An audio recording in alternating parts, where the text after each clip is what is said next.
Hello guys, good morning. सुबह के 9 बज गए हैं और मैं कर रही हूँ इधर नाश्ता। राजमा और काले चने ये मैंने नाश्ते में बनाए हैं। वैसे तो नाश्ता मैंने कर लिया है खीर का और फ्रूट्स का, लेकिन फिर ये मैंने नाश्ते के लिए ही बनाए थे स्पेशल सूखे, तो मैं कहा चलो थोड़े से ये भी खा लेते। मेहंदी लगा ली है मैंने और अभी घर के काम करूंगी तो फिर 3-4 घंटे में सूख जाएगी और फिर धो लूंगी। तो गाइस अभी नाश्ता कर लेती हूँ और फिर वीडियो की एडिटिंग भी करनी है मुझे, 1.5-2 घंटा उसमें लग जाएगा। और सफाई तो वैसे मैंने सुबह ही कर ली थी क्योंकि सुबह मैंने पूजा पाठ किया था ना, तो हॉल में से और गैलरी में से पूरा हो गया था और ये 2 कमरे रह रहे हैं, तो एक बार फिर से पूरे में दोबारा से मार दूंगी, थोड़ी डस्टिंग वस्टिंग करूंगी क्योंकि बेड वेड ऐसे ही पड़े हैं, वो अभी सेट नहीं करे हैं मैंने। कुछ काम कर लिए हैं, कुछ अभी बाकी है, तो जब तक वो करूंगी मेरी मेहंदी सूख जाएगी। और काम तो काफी सारा है, स्टिचिंग के लिए भी बैठना है, कटिंग करूंगी और फिर स्टिचिंग का भी है। और पहले डालूंगी पौधों में पानी, कल भी नहीं डाला, थोड़े सूखे सूखे हो रहे थे, मैं गई थी ना, तो अभी पहले उन्हीं में पानी डाल लेती हूँ और नाश्ता फिर उसके बाद करूंगी। मैं नाश्ता करके एक शॉर्ट वीडियो की एडिटिंग करी है मैंने, शेड्यूल कर दिया है, शाम को 4 बजे चली जाएगी। और उसके बाद आ गई थी फिर बर्तन साफ करने, सुबह से मैंने करे ही नहीं थे, सारे इकट्ठे कर दिए हैं और बस अभी बर्तन हो जाएंगे, फिर शाम तक फ्री हूँ मैं किचन के काम से, क्योंकि लंच भी मैंने बना दिया था और अब शाम को ही करूंगी जो रात का होता है, उससे पहले चाय पानी। और फिर लग गई थी झाड़ू पोछा करने के लिए, तो सफाई इससे पहले मैंने डस्टिंग करी और अब है थोड़ा साफ सफाई की बारी। और बस अभी 3-4 घंटे जितनी देर भी मेहंदी रखूंगी ना उतनी देर मैं ऐसे ही काम करती रहूंगी, क्योंकि लेटना तो नहीं है मुझे मेहंदी लगाकर, तो बहुत सारे काम करने हैं मुझे। तो बस झाड़ू हो गया था, पोछा लगा देती हूँ और थोड़ा सा लाइजोल लिक्विड और थोड़ा सा नमक डाल लिया है मैंने। तो अब बरसात का मौसम है ना, तो इस मौसम में थोड़े घर में कीड़े मकोड़े आ जाते हैं और स्मेल भी हो जाती है घर में बारिश के मौसम में ना, तो थोड़ा सा बीच बीच में मैं डाल लेती हूँ। लाइजोल तो एक दिन छोड़ के एक दिन डालती हूँ और नमक भी हफ्ता 10 दिन में जब मेरे को ध्यान आ जाए ना डाल लेती हूँ। तो नमक सही है, बीच बीच में डाल लेना चाहिए, थोड़ा बहुत घर की नेगेटिविटी निकलती है इससे। और देखो मेरा पोछा हो गया है और अभी बज गए हैं 3:45-4 बजे का टाइम हो गया। हस्बैंड भी ऑफिस से आ गए और मेरा कंटिन्यू ऐसे ही चल रहा है। अभी मैंने बाल भी नहीं धोए हैं, तो चाय पानी का टाइम हो गया था, फिर मैं कहा चलो अभी बना के और फिर देखूंगी आगे बाल धोने का काम।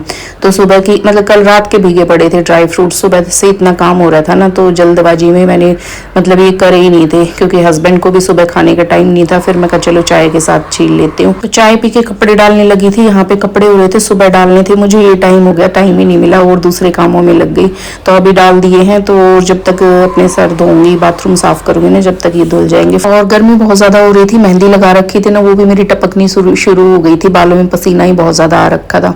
और ऐसा नहीं था कि बहुत पतली कर ली थी मैंने इसका पेस्ट, लेकिन पसीना इतना आ रहा था ना कि वही वो ही बह बह के जा रही थी। और गर्मी के मारे ना बिल्कुल हालत खराब हो रही थी, सर भारी हो गया था मेरा, क्योंकि मेहंदी लगे भी 5-6 घंटे हो गए थे आराम से।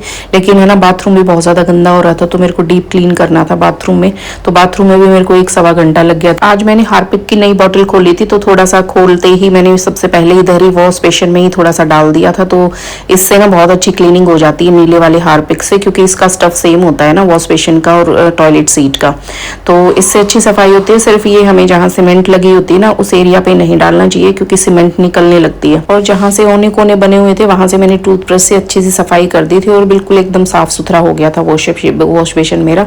और टैप के लिए मैंने थोड़ा रिन साबुन ले लिया था, तो अच्छे से क्लीनिंग हो गई है मेरी इधर। और देखिए सफाई के बाद मेरा वॉश बेसिन बिल्कुल नए जैसा चमचमाने लगा है। और अभी ऊपर की सफाई हो गई है, वॉश बेसिन हो गया है, टॉयलेट सीट हो गई है, थोड़ी थोड़ी दीवारों की टाइलें मैंने साफ करी है और उसके बाद आ गई फ्लोर की बारी। तो यहाँ के लिए तो मैंने रिन साबुन ही इस पे स्क्रबर पे थोड़ा थोड़ा लगाया और रगड़ दिया बिल्कुल। और इसके लिए बस रिन साबुन या फिर मैं दूसरे वाला और दूसरा जो टाइल्स के लिए हार्पिक होता है ना रेड वाला, तो वो यूज करती हूँ, उससे भी बहुत अच्छी क्लीनिंग हो जाती है। और मैंने टॉयलेट सीट के चारों तरफ नीचे की तरफ जो होती है ना जहाँ अटैच है ये सीट, तो वहां पे मैंने वही डाला था, बहुत अच्छे से उसकी क्लीनिंग हो गई थी मेरे बाथरूम की उससे। और उससे ना सीमेंट वगैरह भी नहीं निकलती, जो टाइल्स के बीच में सीमेंट लगी होती है ना, तो उस वाले हार्पिक से नहीं होती, सिर्फ वो टाइल्स को चमकाता है, हार्मफुल नहीं होती सीमेंट के लिए वो। और बस बाथरूम साफ करके फिर मैं यहाँ पे अपने बाल धोने लगी थी। हालांकि एक बार फिर से बाथरूम गंदा हो जाएगा, लेकिन कोई नहीं, वाइपर कर दूंगी।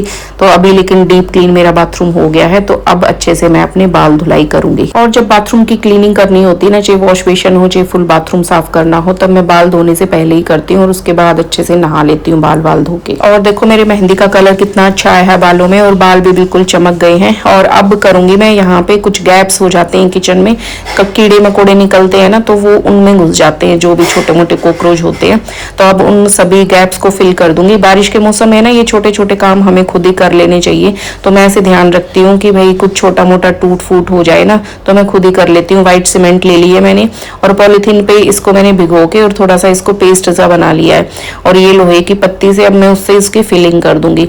तो कीड़े मकोड़े हो जाते हैं ना बारिश के मौसम में, तो वो इन्हीं के अंदर घुस जाते हैं। स्लैब के ऊपर है जैसे, तो छोटे मोटे छिपकली के बच्चे कभी अगर आ जाए ना, तो हमेशा मैं इन चीजों का ध्यान रखती हूँ। जब भी मुझे कोई ऐसे दिखे ना कहीं से सीमेंट वगैरह निकल जाए, तो मैं तुरंत लगा देती हूँ कि जिससे घर में कीड़े मकोड़े ना पनपे। और कीड़े मकोड़े ऐसी जगह ही घुसते हैं और फिर उनमें जाके अंडे दे देते। और जब कीड़े मकोड़ों को होल्स नहीं मिलेंगे ना, तो वो घर में आएंगे ही नहीं, क्योंकि उनको ओपन में रहना पसंद नहीं है, अंधेरे में और ऐसी छोटी जगहों पे ही वो घुसते हैं। और देखो पत्ती से मैंने अच्छे से उस होल के अंदर, मतलब दरार के अंदर उसकी फिलिंग कर दी है, और उंगली की मदद से इसको अच्छे से मैंने स्मूथ, मतलब इसकी फिनिशिंग कर दी है। तो ये व्हाइट सीमेंट है ना, ये ज्यादा स्किन के लिए हार्मफुल नहीं होती। थोड़ी बहुत स्किन भी लग भी जाए ना, कोई प्रॉब्लम नहीं होती। सिर्फ काम करके बस इसको जल्दी से अच्छे से हाथों को धो लो और मॉइस्चराइज कर लो, सिर्फ इतना करना होता है। बाकी अगर किसी को बहुत ज्यादा एलर्जी प्रॉब्लम कुछ है ना, तो फिर ग्लव्स भी पहन के काम कर सकता है। लेकिन ग्लव्स पहनने से काम अच्छे से होता नहीं है, तभी मैंने बिना ग्लव्स के ही इसको अच्छे से फिनिश दे दिया था। और देखो कितने अच्छे से मैंने गैप को भर दिया। और किचन में जितने भी ऐसे छोटे मोटे थोड़ी सी दरारें थी ना, उन सब पे मैंने ऐसे सीमेंट लगा दी थी। तो ये और कुछ नहीं, ऐसे गैस के आसपास है ना, थोड़ी गर्मी के कारण, गैस की गर्मी की वजह से ना, तो थोड़ी सीमेंट चटक जाती है और उसकी वजह से निकल जाती है।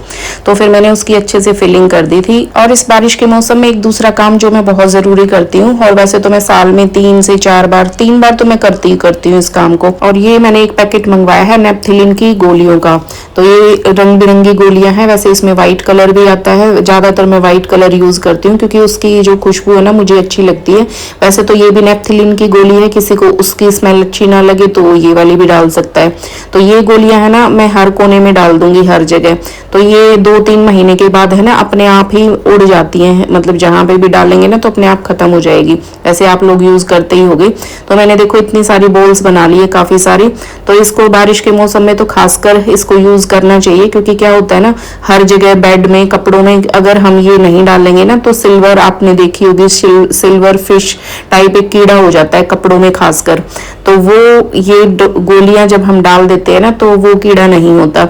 और वो कीड़ा अगर एक बार हो जाए ना कपड़ों में, तो कपड़ों को काट देता है, वो छोड़ेगा ही नहीं बिल्कुल। तो आपने भी कई बार नोटिस किया होगा, अलमारी में रखे रखे कपड़े, खासकर हौजरी वगैरह के होते हैं ना, तो आपने देखा होगा रखे रखे उनमें छेद हो जाएंगे। तो वो और कोई कीड़ा नहीं, वो ये जो सिल्वर फिश जो कीड़ा होता है ना, खासकर ये ज्यादा कपड़े काटती हैं। तो बस उसी से बचने के लिए मैंने ना 1-2 देखी, असल में अलमारी के नीचे ना मैंने घूमती हुई देखी, तभी मैंने फिर ध्यान दिया कि भाई नेपथिलिन की गोली डालनी चाहिए मुझे। और बस ये जितनी भी बॉल्स बनाई थी ना, हर अलमारी के कोने में 2-2, 3-3, हर रैक में मैंने ऐसे डाल दी। और बेड में भी मैंने कई गोलियां डाल दी हैं। और जैसे सर्दी गर्मी के कपड़े जब मैं रखती हूँ ना, तो हमेशा ये वाली रैप करके ना कागज के अंदर तो मैं डाल देती हूँ 3-3, 4-4 हर थैले में। तो उससे थोड़ी ये जो स्मेल होगी ना, तो उससे कीड़ा नहीं लगेगा। तो जैसे सर्दी के गर्मी के कपड़े रखती हूँ ना, तब जरूर डालती हूँ मैं। और एक बार ये वाले सीजन में, बरसात के मौसम में जरूर डालती हूँ मैं, क्योंकि अगर नहीं डालूंगी ना तो वो कीड़ा बहुत फास्ट, मतलब ऐसे हो जाएगा कि कपड़े छोड़ेगा ही नहीं। और ये देखो बेड पे डंबल छोड़ के चले गए थे हस्बैंड, वो गिर गया। और टाइल चेक कर रही थी मैं, टूटी तो नहीं, लेकिन नहीं टूटी, टाइल मजबूत थी। और आज मैंने ये गोलियां सारे बेड्स में, सारी अलमारियों में, जितनी भी जगह मेरे को मिली ना, अलमारियों के नीचे भी 1-1, 2-2 है ना, ड्रेसिंग टेबल के 1-2 मैंने ड्रेसिंग टेबल के नीचे डाल दी। तो ऐसी जगहों पे सब जगह फेंक दी है जहां पे मुझे लगे कि यहाँ पे कीड़ा हो सकता है। और शू रैक में भी जरूर डालना चाहिए, क्योंकि बारिश के मौसम में इसमें तो सबसे ज्यादा स्मेल आने लगती है। और ये रेड वाला हिट है, ये कॉकरोच के लिए है। तो इससे वो सिल्वर फिश भी खत्म हो जाती है और कॉकरोच खत्म हो जाते हैं इससे। वैसे तो मेरे किचन में कॉकरोच नहीं होते, कभी बाई चांस महीनों के बाद कभी एक आध मैं देख लेती हूँ ना, तो तभी मार देती हूँ मैं। तो ऐसे सफाई का ध्यान रखो ना, तो कभी भी कॉकरोच और ये सिल्वर फिश, किसी भी तरह का कीड़ा होता ही नहीं है घर में। छिपकली वगैरह भी नहीं आती। उसके लिए मैं ये दरवाजों के नीचे गैप्स और साइड में जितने भी गैप्स होते हैं ना दरवाजों के, सबको मैं फिल करके रखती हूँ। ज्यादा गैप हो तो अखबार ऐसे फोल्ड करके और बीच में लगा देती हूँ। कॉकरोच से अगर हमेशा के लिए छुटकारा चाहिए, तो उसके लिए मैं क्या करती हूँ, रात को हमेशा बर्तन साफ करके सोती हूँ। और स्लैब वगैरह, किचन काउंटर और जो सिंक एरिया ना, हमेशा सफाई करके सो, तो कभी भी किचन में कॉकरोच नहीं आएंगे। क्योंकि कॉकरोच भी तभी आते हैं जब उनको खाने को मिले किचन एरिया में, स्लैब वगैरह पे या फिर सिंक एरिया में। तो कई बार होता है ना, गंदगी हम इसके बीच में ही छोड़ देते हैं जो जाली टाइप होती है। तो हमेशा क्लीन करके सो, तो कॉकरोच आएंगे ही नहीं किचन में। और बस यही छोटी छोटी चीजें होती हैं जिनका ध्यान ध्यान रखो तो कभी भी किचन में कॉकरोच आपको दिखेंगे ही नहीं। और सफाई के बाद जितने भी जूने, स्क्रबर और काउंटर टेबल का जो वो होता है कपड़ा जिससे सफाई हम करते हैं ना, तो उसका हमेशा ध्यान रखो, साफ सुथरा करके रखो, तो कभी भी साबुन में से ना स्मेल नहीं आएगी। मैं जब भी बर्तन साफ करती हूँ ना, तो मैं जूनों का और जो साफ करती हूँ ना गैस वगैरह उस कपड़े का, तो बहुत ध्यान रखती हूँ। हमेशा उसको धो के अच्छे से साबुन से और निचोड़ के रखती हूँ, जिससे अगली बार मुझे साफ सुथरे जूने मिले। तो हमेशा मैं इन छोटी छोटी चीजों का ध्यान रख के मैं अपने घर को कॉकरोच फ्री रखती हूँ। और गाइज आज का व्लॉग सिर्फ इतना ही। व्लॉग आपको कैसा लगा कमेंट करके जरूर बताना, और मिलते हैं फिर नेक्स्ट व्लॉग में। तब तक के लिए बाय बाय एंड